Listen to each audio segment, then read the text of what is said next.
Welcome back to the archive. If you haven't seen the first episode, aka May 2008, go check it out now for an intro to this series. Anyway, the first video of the month was just a video from Microsoft showing off the new features of the Windows 7 release candidate. So let's move forward to where I make Xeon OS the worst operating system in the world. But let me show you what I have made. I call it Xeon OS 0.2, I made that today. Now let me show you what you can do.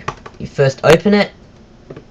Shows it starting up. Xeon OS 0.2 testing purpose only. Now see how it has crashed. Xeon OS 0.2 chance of booting is 33.3%. So that's a chance that I had for it to boot. Please press escape to quit Xeon OS and reopen it to retry booting. The fact that there's only a 33.3% chance of the OS actually booting is just insane. But trust me, it gets worse. Okay, welcome to Xeon OS 0.2. Please create a new account or log in to the guest account. Please note that as of 0.2, making a new account has a high chance of crashing your computer. So for now, please choose guest account. Other users have done tests on making a new account and the chance of success is about 10%. This is no joke. There's actually a 90% crash rate on creation of a new account coded in, and the guest account was seriously awful. And this is the sort of desktop. It's a parody. It looks a little bit like Windows operating systems, although much crapper.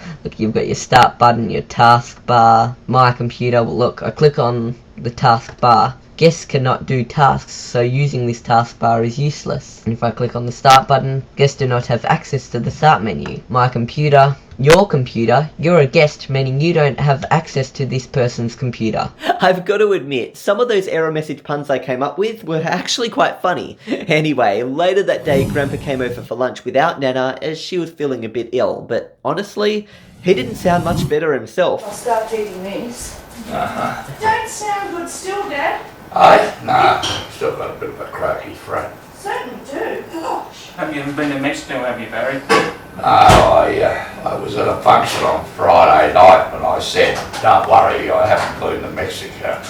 Did you really, mate? Back in 2009, there was a global virus outbreak of swine flu, which heavily affected Mexico. So you can imagine everyone at the club avoiding him like the plague when they noticed he was sick. Anyway, a few days earlier, my mum told me to place a teddy bear between the screen door of our neighbour's upstairs apartment, so that when she opened the door, a teddy bear would jump out at her. But this prank went extremely wrong. Take a listen. It was 9 o'clock at night. I'd just come home delivering and Philip suggested, can he go and knock at someone else's door with a big teddy bear? And I said, yeah, go and knock at Prue's door. That's the lady right at the top to the far left. She's about 50.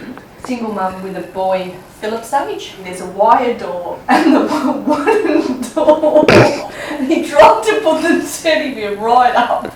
Someone squashed between the wooden and the thing, trying to close the wire door quietly, but because the teddy was so fat, he couldn't quite do it. It was making a bit of a noise. He was just going to basically wait till the morning till she goes to open the wooden door and the teddy would jump out because it would be in the middle there. She must have heard noises up there, and she's the type of lady that gets a little bit scared.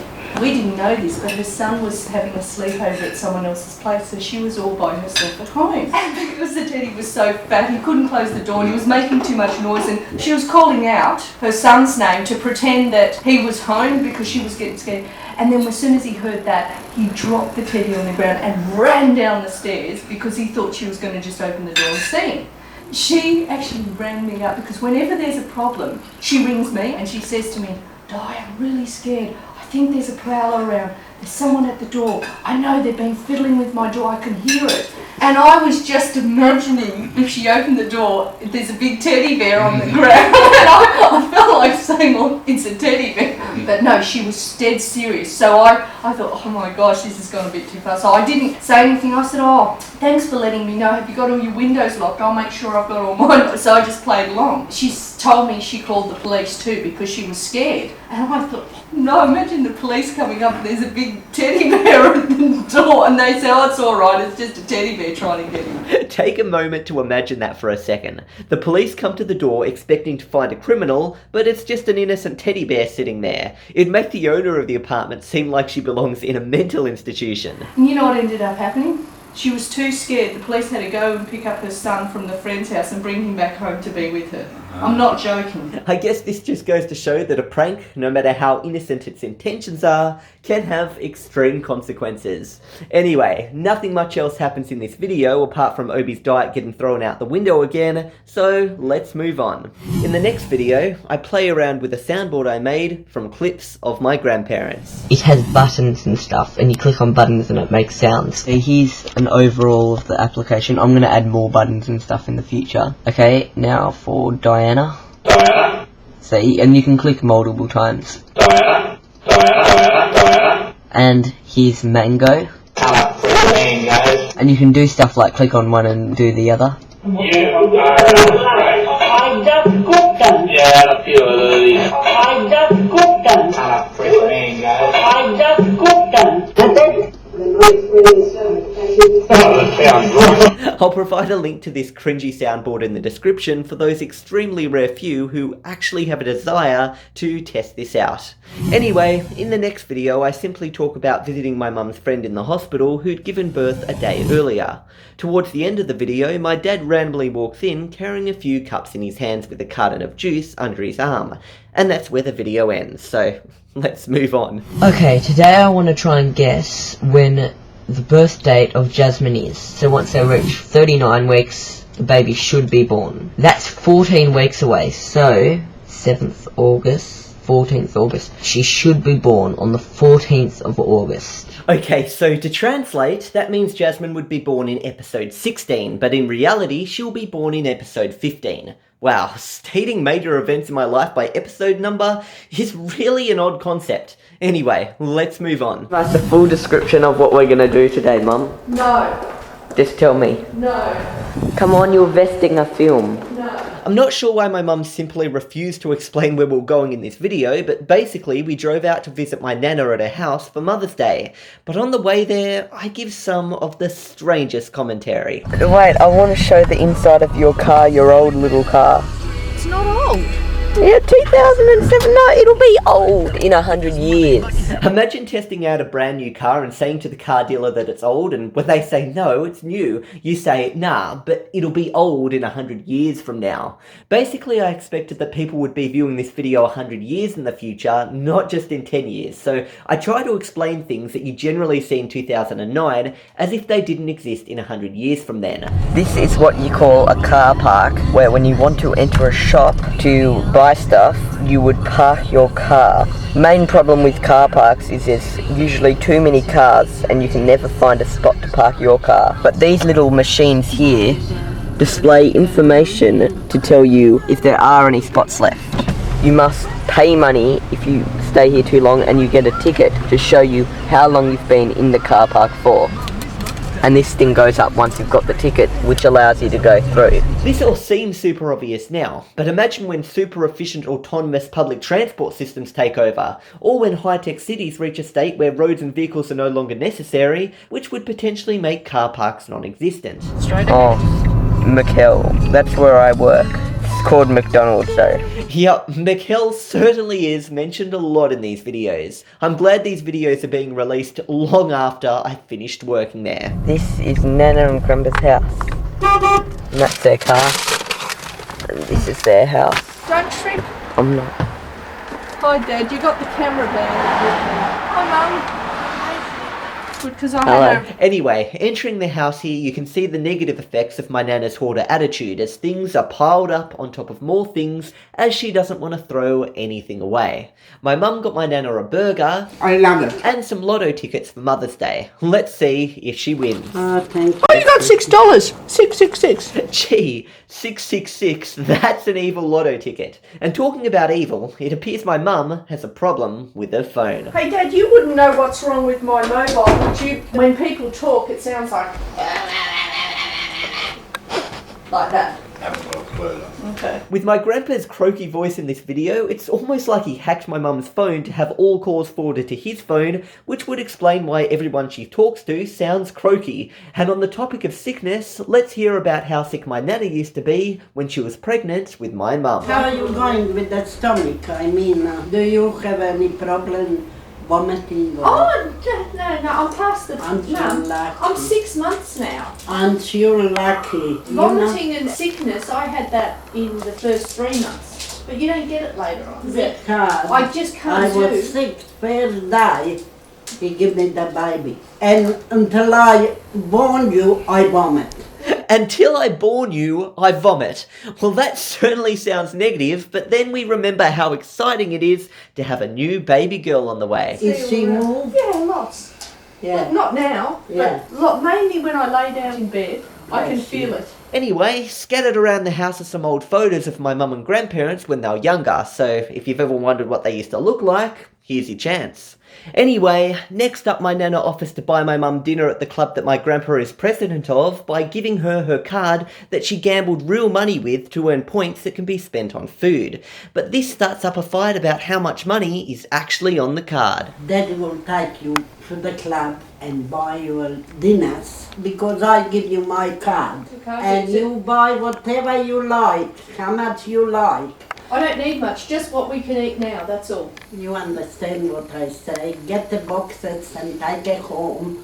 There's only $80 odd on that card of yours, love, there's not. Aye? There's only $80 odd on that card. Betty, I have a 1,400. Where are they? I don't know, but they're not on the card.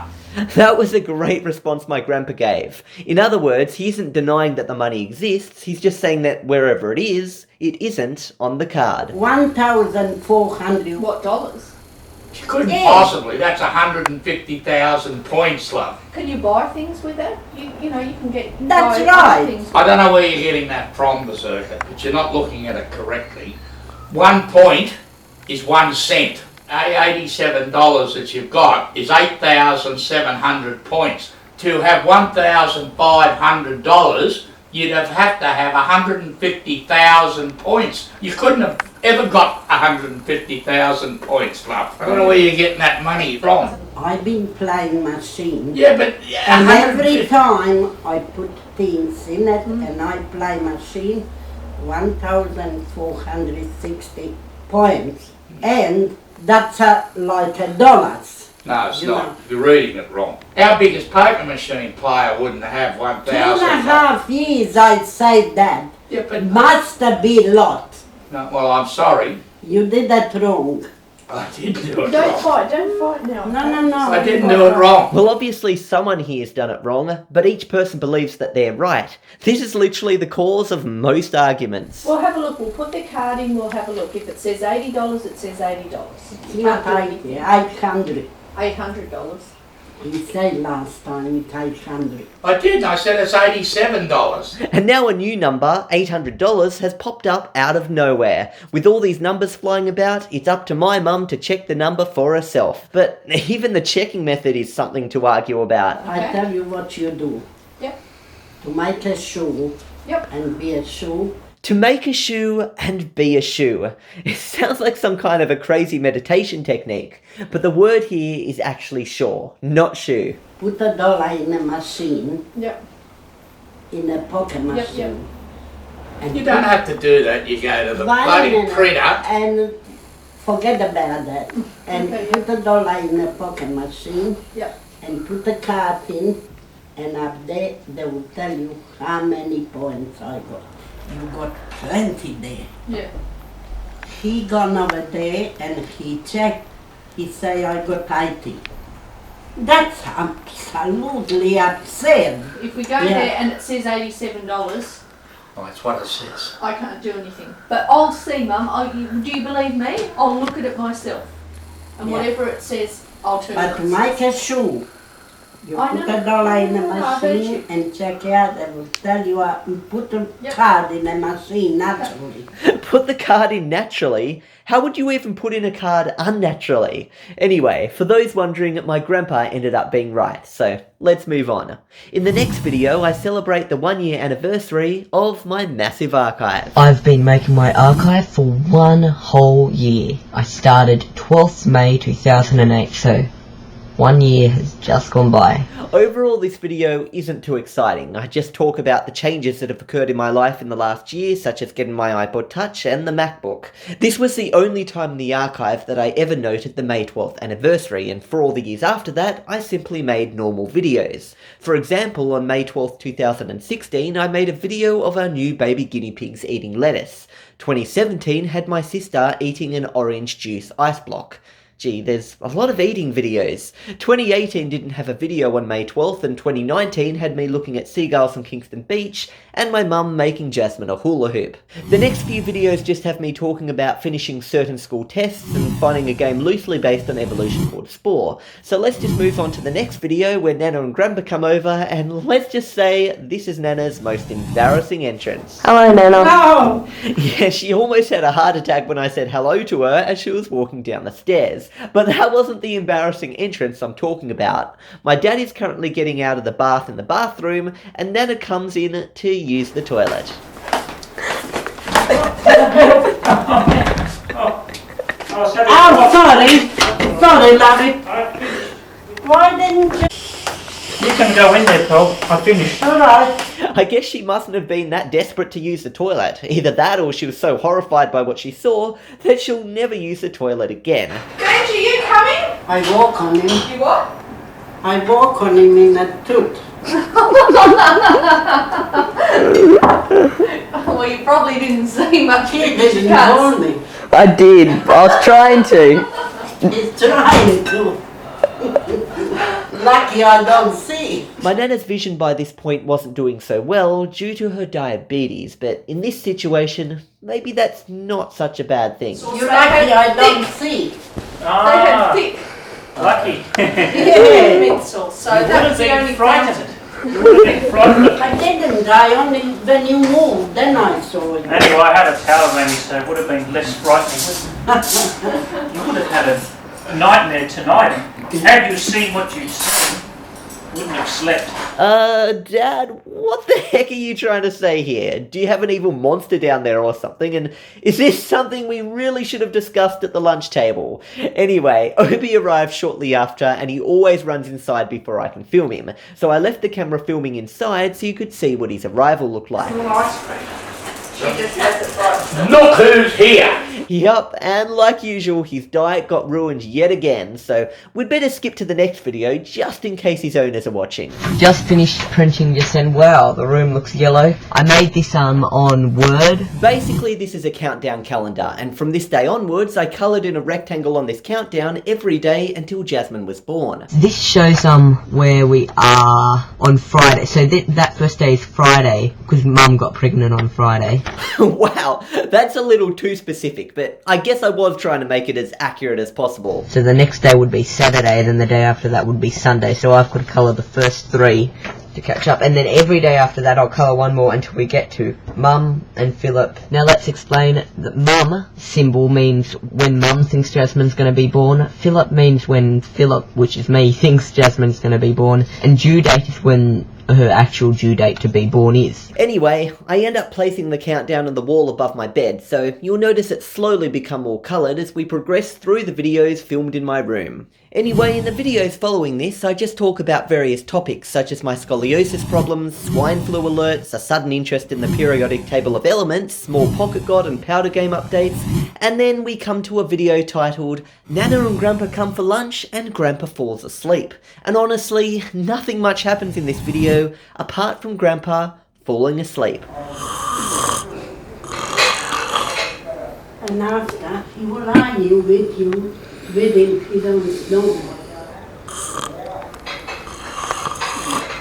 Yeah, let's move on from this literal snore fest and obviously skip this next video. Today, I wanted to talk to you about the development of babies, well, how much we know now. I'm going to read to you from my iPod Touch using an app called iPregnancy, which will talk to you everything about babies, well, of today through each week of how they're developing and stuff. A 1-hour video of me reading about the development of babies in the womb.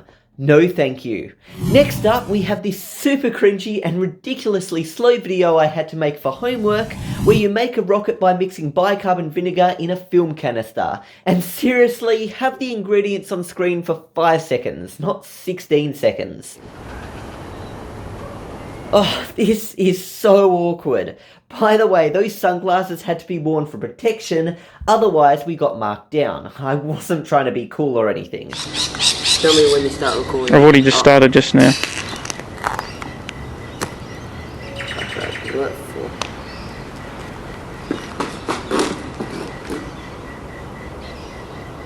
This is so boring and dull, you can literally hear the crickets in the background.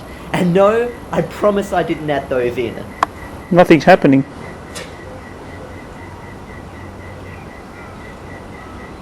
Whoa! Whoa! Wow, a real lot of expression went into those reactions. Anyway, the next video wasn't too exciting either, as it was just a video attempting to capture my baby sister moving in my mum's belly. But even though she was moving, the video quality was so poor you couldn't see it, so let's just move on. We bring out the new colour. Green. So this birth calendar is basically a countdown to when Jasmine is going to be born. Well, the top 2 rows, blue. Blue means definitely not going to be born in this time period. Well, technically she could be born that early, it's just that the chances were really low. Green, which is the new colour I'm going to use for the first little square, just know that there are 7 rectangles per week, because there's 7 days per week, and there's another 7 rectangles there. There's 2 weeks have been done, so now I'm going to start on 28 weeks using the first green. Anyway, you get the picture here. I basically just changed the colour I use to mark the days every 2 weeks, so by the time she's born, it's like a rainbow on my wall. Anyway, in the last video of the month, my grandparents come over again, and by this point, my mum is very noticeably pregnant, and she lets her parents know how it's affecting her day-to-day life. You know, I feel so big and awkward and heavy. And when I'm going up hills delivering pamphlets, I'm stopping halfway going, you know what I mean? I'm just out of breath like you wouldn't believe. Yeah. Going to a standing position from the ground is a massive effort. I feel like I weigh about 10 tonnes. Calm down with the camera there. Anyway, not much else happens in this video, so we'll end off this episode here, and I'll see you guys in the next episode featuring June 2009, the month where my mum gets her 30-week ultrasound and I quit my job at McDonald's. I'll see you then.